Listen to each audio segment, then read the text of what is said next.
오늘 본문 말씀 28절을 우리 함께 읽어보겠습니다. 시작. 이에 예수께서 대답하여 이르시되 여자여 내 믿음이 크도다.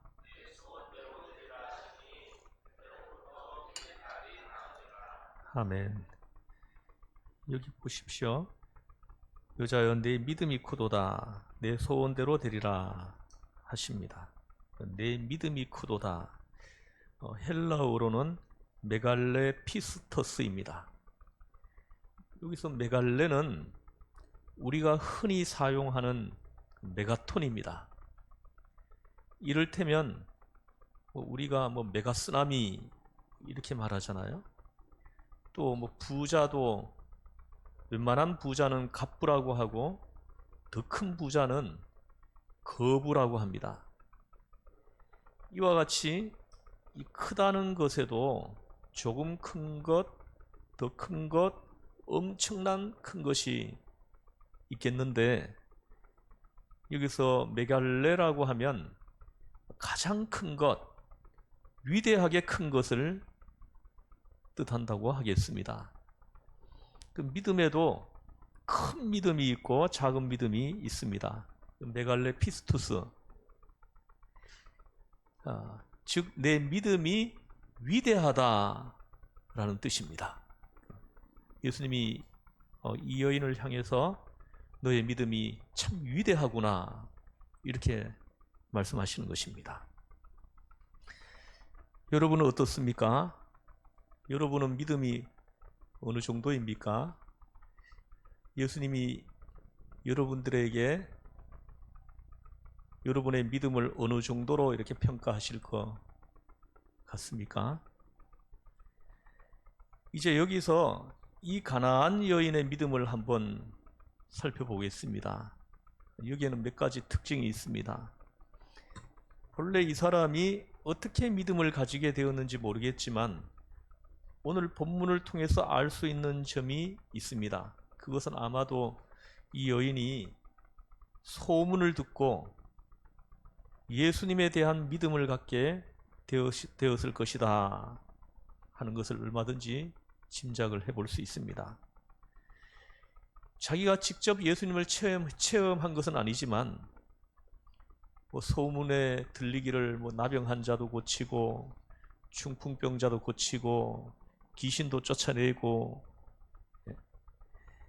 엄청난 예수님에 대한 소문을 들을 때 이 여인은 그렇다면 내 딸도 고치실 수 있을 것이다.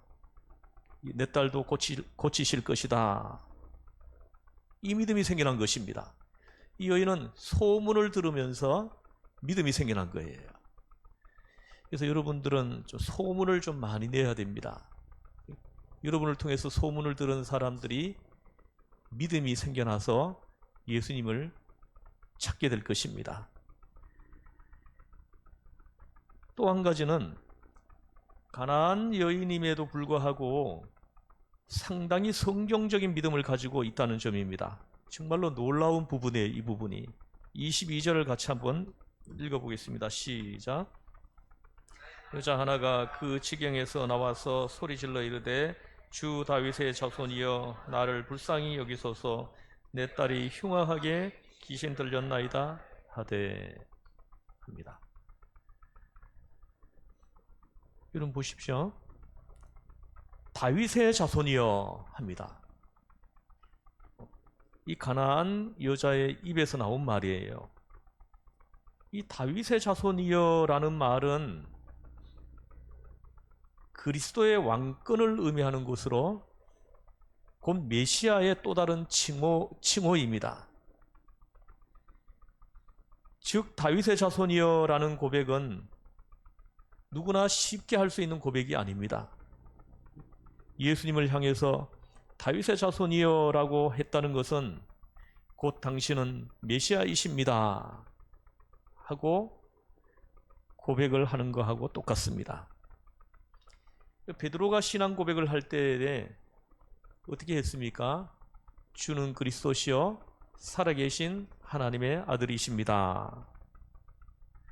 즉 주는 그리스도이시며 메시아이십니다 라고 고백하는 것과 똑같은 말씀입니다. 틀림없이 다윗의 자손입니다. 다윗의 자손이여 나를 불쌍히 여기소서.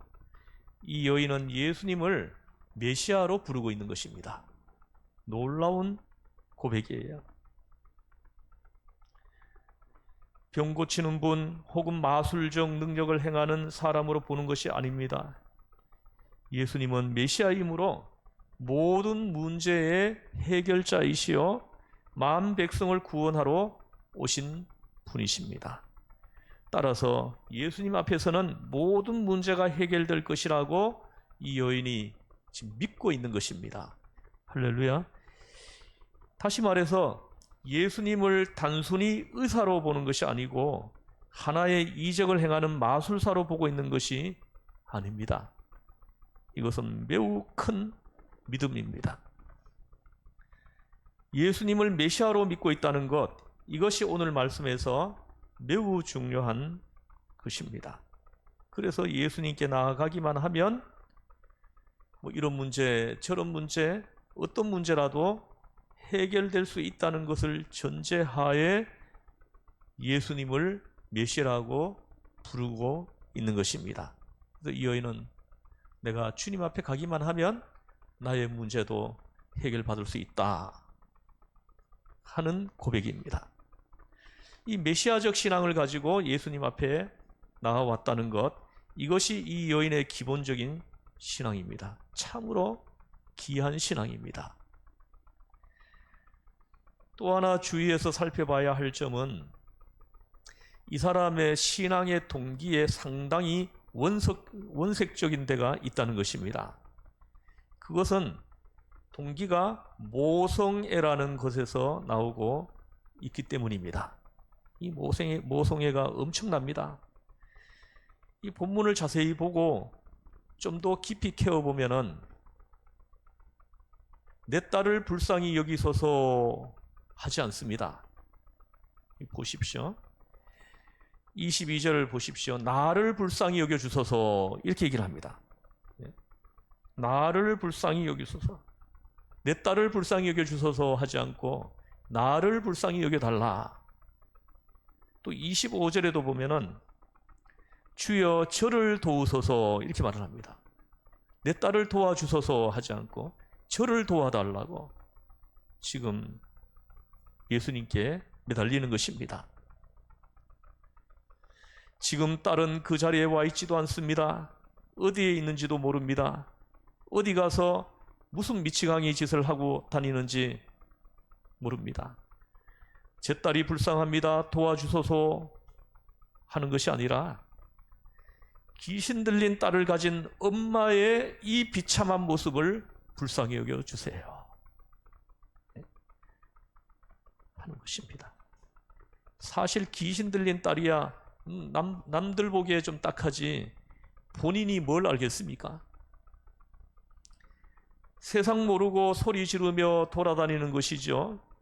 정작 불쌍하고 고통스러운 쪽은 바로 어머니입니다.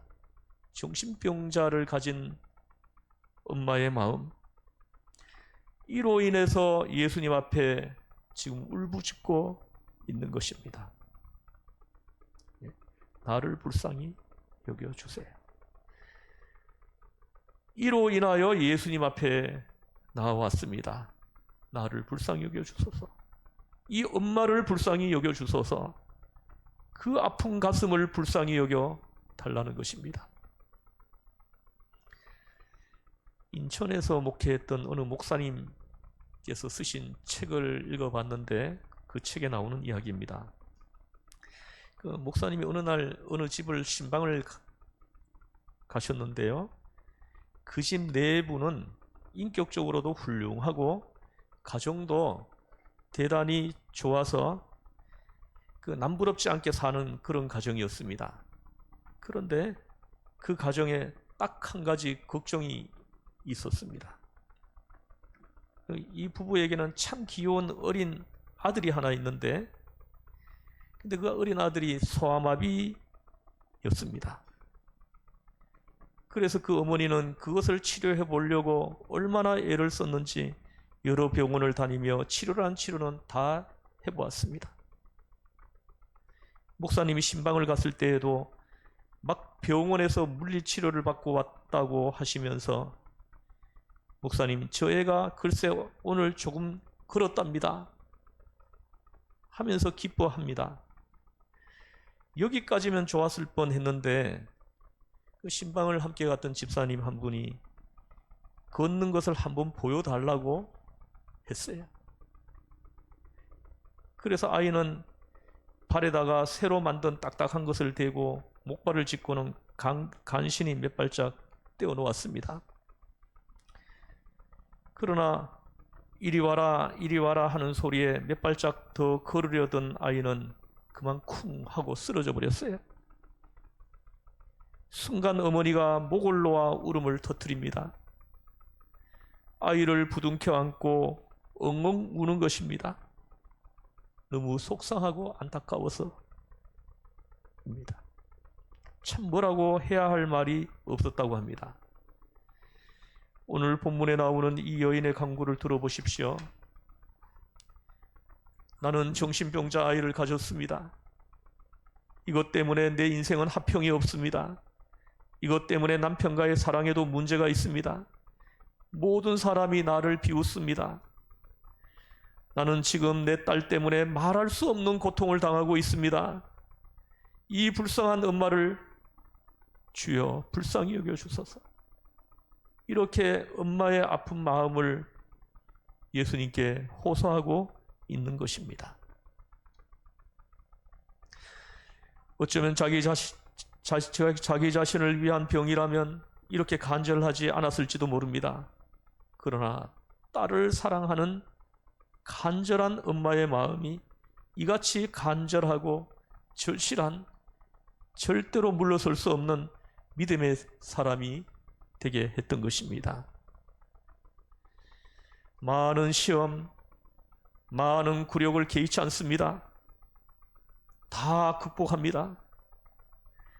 내가 내 딸을 위해서라면 무엇을 못하겠느냐? 이것은 이 세상의 모든 엄마들의 공통적인 마음이기도 할 것입니다.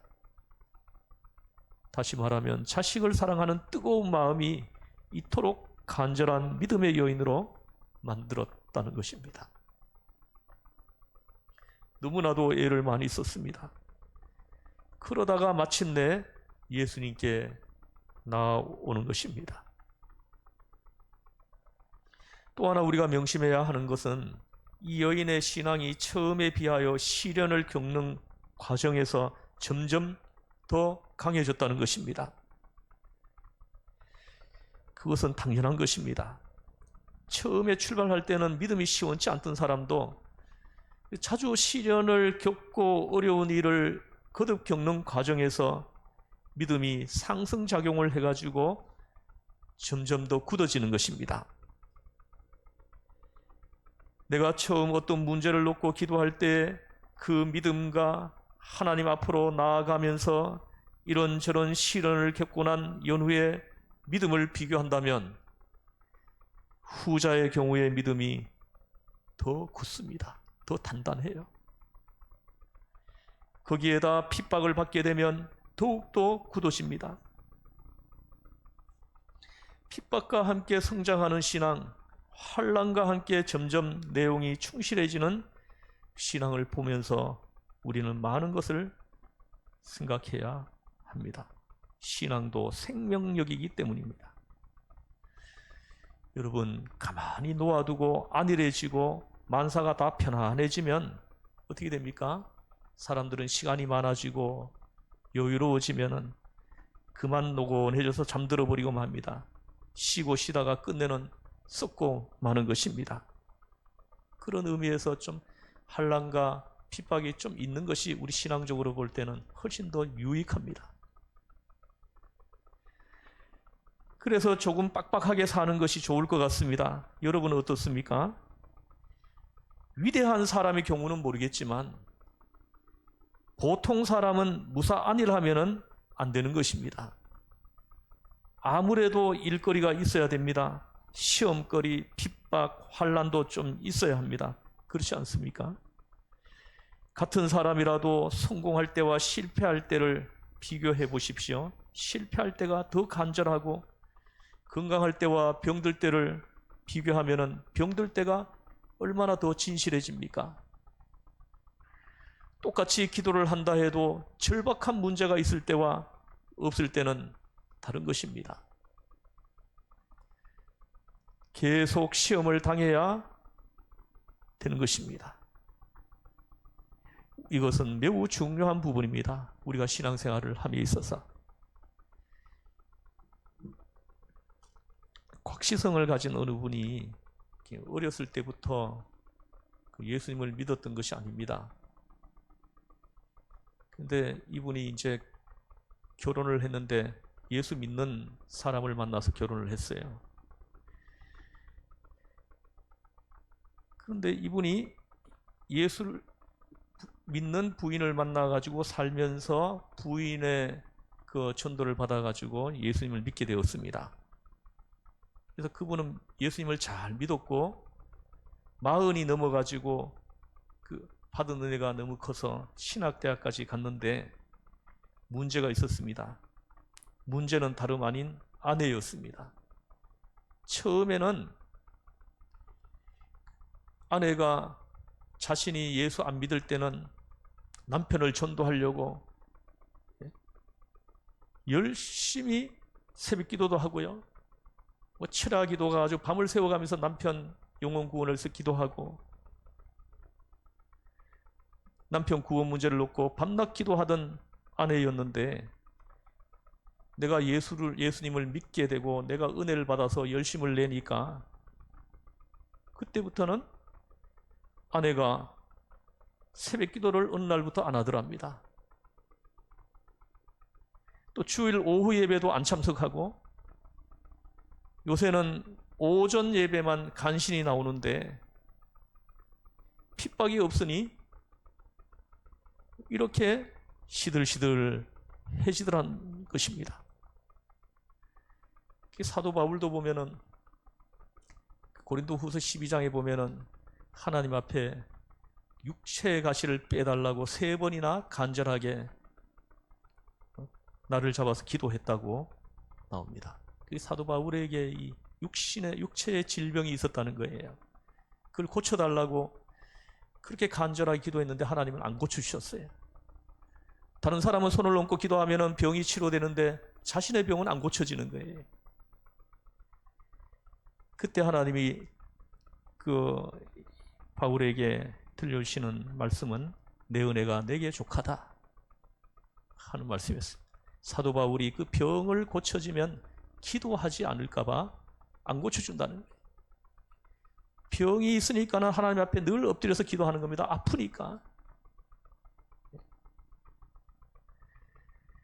우리도 그렇지 않습니까? 우리가 건강할 때는 기도도 잘하지 않잖아요. 그러나 몸이 아프고 뭐 문제가 생기면은 새벽 기도도 나오고 철야 기도도 나오고 하지 않습니까? 가장 위대한 믿음, 좋은 믿음은 건강할 때, 좋은 환경이 유지될 때 신앙생활을 잘 하는 사람입니다. 이런 사람이 제일 좋은 믿음을 가지고 있는 거예요.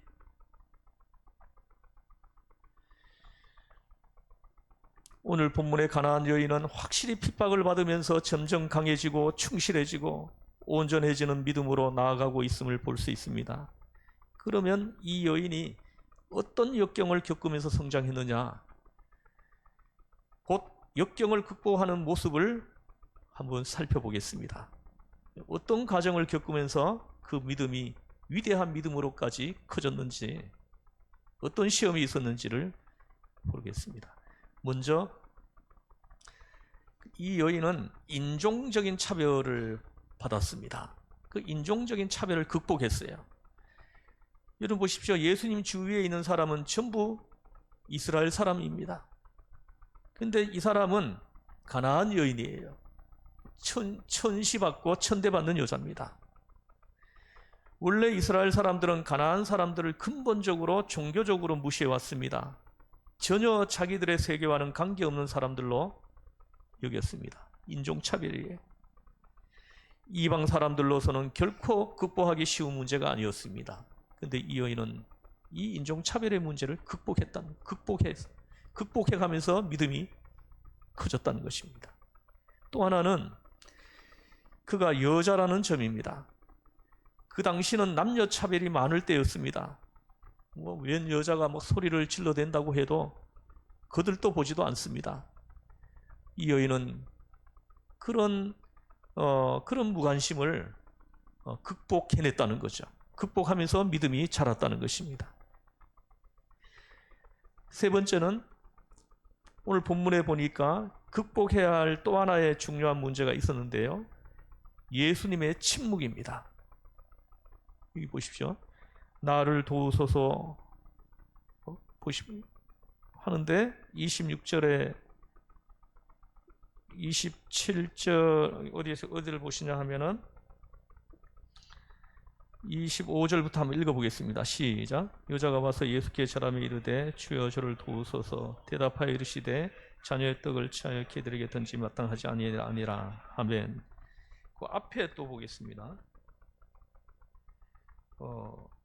23절 한번 읽어보겠습니다. 시작. 예수는 한 말씀도 대답하지 아니하시니 제자들이 와서 청하여 말하되 그 여자가 우리 뒤에서 소리를 지르오니 그를 보내소서 합니다. 가나안 여자가 예수님 가까이 와가지고 소리 질러대고 울부짖고 있는데 예수님은 한 말씀도 대답하지 아니하셨다, 이렇게 말씀합니다. 예수님께서 울부짖고 할 때 돌아서 가지고 그래 무슨 문제냐 하면서 물어보시면서 수월히 반응을 보여주셨으면 좋겠는데 대답이 없습니다. 여러분, 이 침묵은요 정말 인내하기 힘든 침묵이에요. 시험 들기 딱 좋은 그런 침묵입니다. 누가 질문을 했으면 대답을 하는 것이 당연하지 않습니까? 이 무응답이라고 하는 것은 워낙 극복하기 어려운 것입니다.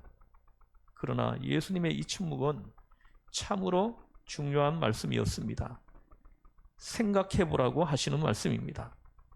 내 동기를 생각하라, 내 처지를 생각하라, 내 믿음의 중심을 다시 한번 진단해보라 하시는 것입니다. 여러분, 기도에 응답이 없습니까? 응답이 없는 게 아닙니다. 내 기도의 제목을 다시 한번 생각해보라고 하시는 것입니다. 그런데 여기서 생각은 두 가닥입니다. 하나는 부정적인 것이고 하나는 긍정적인 것입니다. 부정적으로 나가게 되면 응답이 있을 수가 없습니다. 생각이 긍정적으로 나가게 되면 침묵 속에서 더 깊은 응답을 생각하게 되는 것입니다. 아무튼 주님의 그 침묵은 짧은 시간이지만 이 여인에게는 고통스러웠습니다. 언제든지 기분 나쁘다고 하면서 그냥 돌아서서 갈 수 있게 만드는 그런 침묵이었습니다. 주여 나를 불쌍히 여기소서 하고 소리 지르는데 예수님께로부터는 아무런 대답이 없습니다. 여러분도 기도 제목을 가지고 그렇게 기도하는데도 기도 응답이 없을 때는 너무 힘들죠? 참으로 감내하기 어려운 시간입니다. 그런데 여인은 그 무응답의 고통을 잘 극복하고 그래도 끈질기게 따라오면서 간구했다는 거예요. 기도했다는 것입니다. 이걸 극복해가면서 이 여인의 믿음은 점점점 커지고 있는 겁니다. 또 이 여인으로서 극복하기 힘들었을 또 하나 요소가 있는데요. 예수님의 제자들이 보여준 태도예요. 23절을 다시 한번 읽어보겠습니다. 시작.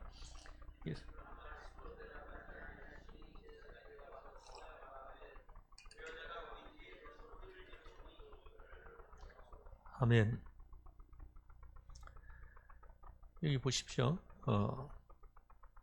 이 여자가 귀찮게 자꾸 따라오며 보채고 있으니까 좀 따돌리시라고 지금 제자들이 예수님께 볼멘 소리를 지금 하고 있는 겁니다. 여자로서야 배알이 빠지지 않고서야 견디기 어려운 것입니다. 아마 이때 성깔이 좀 있거나 성미가 급한 여자였다면 아마 제자들하고 한바탕 싸웠을 거예요. 예? 나는 예수님 만나러 왔는데 당신들이 왜 나서서 이래라 저래라 하는 겁니까? 그래서 막 대들었을 것 같습니다. 아무튼 예수님 만나려 할 때에는 이 같은 주변 사람들이 걸리적거릴 때가 얼마나 많습니까? 우리는 하나님을 만나러 교회에 나옵니다. 이것은 예수님을 만나러 나오는 것입니다. 오늘도 하나님 앞에 예배드리러 왔어요. 그러면 하나님만 바라보면서 나왔으면 좋겠는데 하나님 앞에 예배드리려고 하는 그 마음만 가지고 나왔으면 좋겠는데 자꾸 옆사람에게 마음이 쓰입니다. 이것이 시험이 되는 것입니다. 대체로 처음에는 하나님만 바라보고 열심을 냅니다. 그러다가 시간이 가면 이와 같은 시험에 빠지는 사람이 얼마나 많습니까? 옆에 사람 때문에 시험이 들어가지고 신앙생활을 안 하는 사람들이 지금 얼마나 많이 있는지 모릅니다. 제가 볼 때는 참 불쌍해요. 왜 사람을 보고 내 신앙을 거기서 중단하는 겁니까?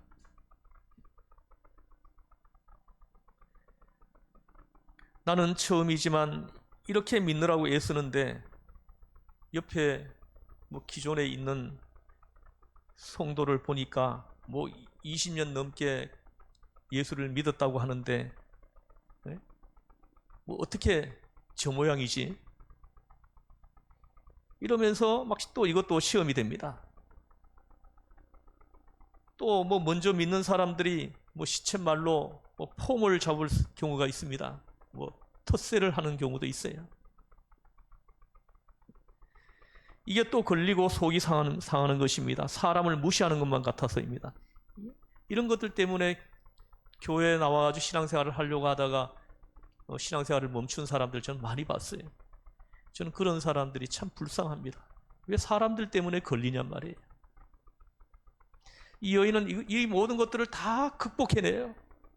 다 극복해가면서 위대한 믿음으로 지금 예수님께 칭찬을 받는 것입니다.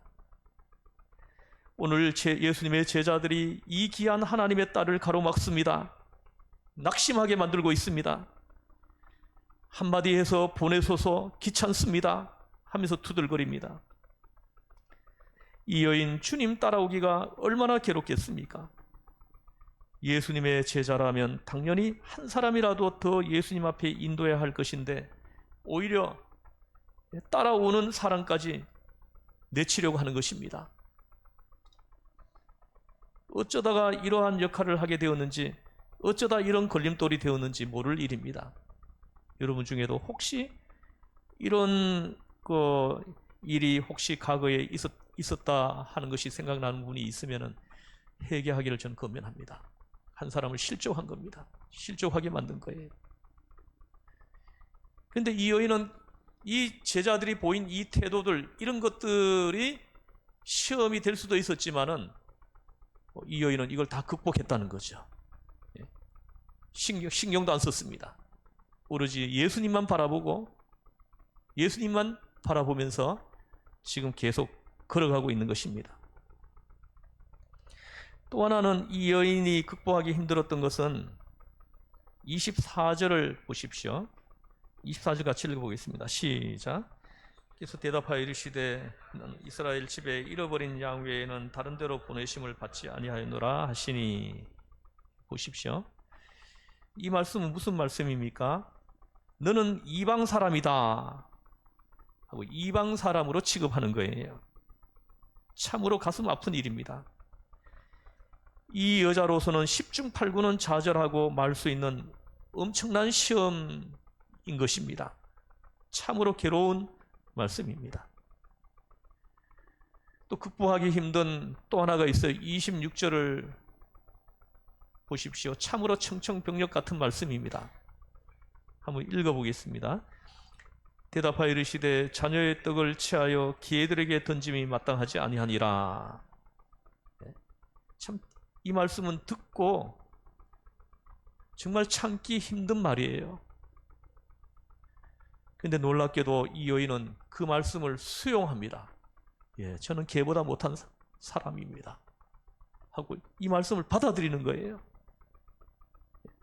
27절을 읽어보겠습니다. 시작. 여자가 이르되 주여 올소이다마는 개들도 제 주인의 상에서 떨어지는 불쏘기를 먹노이다 하니. 이스라엘 사람들은 교만에 빠져 가나안 사람들을 을의 개로 취급했습니다. 개 같은 사람들이다. 가나안 사람들의 별명이 바로 개였습니다. 왜냐하면 유대 사람들의 시각으로 볼 때 이 가나안 사람들은 우상을 섬기고 개같이 음란하고 또 개같이 싸우고 개같이 무질서해 보이는 것입니다. 그래서 토했던 것을 다시 먹을 정도로 더러운 생활을 한다고 해서 유대 사람들은 가나안 사람들을 개라고 불렀습니다. 그래서 개로 지금 취급을 하는데도 이 여인은 안 물러서는 거예요. 저는 개보다 못합니다. 개도 주인의 밥상에서 떨어지는 부스러기를 받아 먹습니다. 놀라운 믿음으로 지금 이 여인의 믿음이 지금 바뀌어져 가고 있는 겁니다. 여기서 이 여인에게 그 말씀이 시험이 되는 것은 자기를 개로 불렀다는 것이 아니라 예수님까지도 여느 유대인들처럼 우리를 멸시하는구나 하는 이것이 사실은 이 여인에게 더 큰 시험이에요.